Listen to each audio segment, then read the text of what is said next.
सहाबी हज़रत सईद बिन आमिर हैं। हज़रत उमर फारूक रदी अल्लाह ताला अन्हु ने हज़रत सईद बिन आमिर रदी अल्लाह ताला अन्हु को गवर्नर बनाना चाहता हम्स का। उन्होंने कहा मैं नहीं बनता। फरमाया मुझे तुम लोगों ने बना दिया है, खुद गवर्नरियां भी कबूल नहीं करते। चले गए हज़रत सईद बिन आमिर, गवर्नर बन गए, सूबे के गवर्नर। माल गनीमत में से कुछ ज्यादा माल मदीना शरीफ में जमा हुआ तो हज़रत उमर ने मुख्तलिफ सूबों से गरीबों की लिस्टें मंगवाई। हज़रत सईद बिन आमिर के सूबे के कुछ खास लोगों को आपने लिखा कि तुम्हारे सूबे में जो गरीब है उनकी लिस्टें भेजो। तो जब लिस्ट आई तो उसमें पहला नाम हज़रत सईद बिन आमिर का भी था। कहा हमारे गवर्नर के पास पहनने को कपड़ा कोई नहीं, खाने को रोटी कोई नहीं। हज़रत उमर बैठ के रो पड़े और मैं तुम्हारा गवर्नर भी मिस्कीन है। अशरफियों की एक थैली भर के हज़रत उमर ने भेजी। हज़रत सईद बिन आमिर के पास जब गई तो कहने लगे इन्ना लिल्लाहि व इन्ना इलैहि राजिऊन। आपकी अहलिया कहने लगी खैरियत है? बदी मानस देखना मेरे पास दुनिया आ गई है, मैंने तो जान छुड़ाई थी इससे, मेरे पीछे भागती है। हज़रत सईद बिन आमिर ने सारा माल वहीं अल्लाह के हुजूर खैरात कर दिया। हज़रत उमर एक दफ़ा दौरे पे आए इनके सूबे में तो सब लोगों को जामा मस्जिद में बुलाया, हज़रत सईद बिन आमिर को भी बुलाया। इब्नुल जौज़ी लिखते हैं कि हज़रत उमर ने फरमाया लोगों तुम्हें अपने गवर्नर से कोई शिकायत तो नहीं? तो लोगों ने कहा 4 शिकायतें। एक तो हमारे गवर्नर साहब जब शुरू में आए थे तो फजर की नमाज के बाद ही आके लोगों के बीच बैठ जाते थे। अब इशराक चाश्त के वक्त आते हैं, सूरज पूरा तुलू हो जाता है तो हज़रत सईद बिन आमिर रदी अल्लाह अन्हु आते हैं। और दूसरी शिकायत यह है कि सिर्फ दिन में मिलते हैं, रात को मिलते ही नहीं। और तीसरी शिकायत यह है कि हफ्ते में एक पूरा दिन होता है, मुलाकात ही नहीं करते। और चौथी शिकायत यह है कि कभी कभी बैठे बैठे रोने लगते और बेहोश ही हो जाते। आपने ऐसा शख्स गवर्नर बना दिया जो दीवाना है। हज़रत उमर ने बुला लिया, करीब बैठे थे, कहा दे सवालों के जवाब। गर्दन झुकी हुई है। अर्ज करने लगे अमीरुल मोमिनीन मैंने तो पहले ही कहा था मैं गवर्नरी के काबिल नहीं। फरमाया अब तो मनसब तुम्हारे पास है, तुम्हें जवाब तो देना है।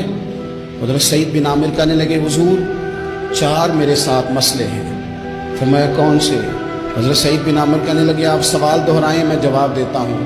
आपने फरमाया सईद लोग कहते हैं पहले तो सवेरे आ जाता था, अब तो इशराक चाश्त के वक्त आता है। गर्दन झुकाई, सन्नाटा छा गया महफिल पे। थोड़ी देर के बाद सर उठाया तो दाढ़ी पे आंसू गिर रहे थे।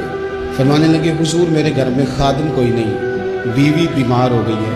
मैं ना सवेरे उठता हूँ, आटा गूंथता हूँ, रोटियाँ पकाता हूँ, घर में झाड़ू देता हूँ, बाहर आने में देर हो जाती। पहले जवाब पर ही लोग रोने लगे, आंसू निकलने लगे।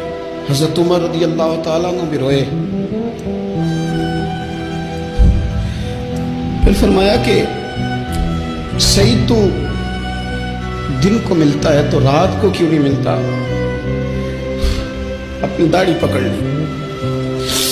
कहने लगे उमर सारी सफेद हो गई है, अब तो लगता है फल पक गया है, पता नहीं वो कब मुझे कहेगा वापस आ जा। मैंने ना दिन मखलूक के लिए रखा है, रात अपने रब के लिए रखी हुई है, मुझे तकलीफ ना दी जाए। गवर्नर की बात कर रहा हूं। फिर कहा सईद यार हफ्ते में एक दिन मिलते क्यों नहीं? कहने लगे उमर ये मेरे रब के साथ पड़ता है, इसे न खोला जाए। फरमाया नहीं आप बताएं। तो हज़रत सईद बिन आमिर कहने लगे गरीब हूँ, एक की जोड़ा मेरे पास है, मैं गरीब हूँ। हज़रत सईद बिन आमिर कहने लगे एक जोड़ा है, हफ्ते में एक दिन धो के खुश्क होने को डाल लेता हूँ, फिर बीवी के कपड़े पहन के बैठा रहता हूँ। किस तरह घर से बाहर निकलूं? मेरा पर्दा था, मैं अपनी गरीबियां लोगों के सामने नहीं रखना चाहता। मैं जानूं मेरा रब जाने, मैं राजी हूं ना उसकी रजा पे। अब तो हज़रत उमर हिचकियां लेकर रोने लगे। फरमाने लगे चल आखिरी सवाल का जवाब ही दे दे, कभी कभी रोते हो तो बेहोश ही हो जाते हो।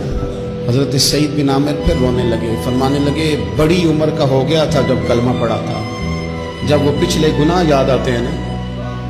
मेरे सामने लोगों ने हज़रत हबीब बिन अदी को सजा दी थी मक्के में और मैं उस वक्त मुसलमान नहीं था, मैं मदद नहीं कर सकता।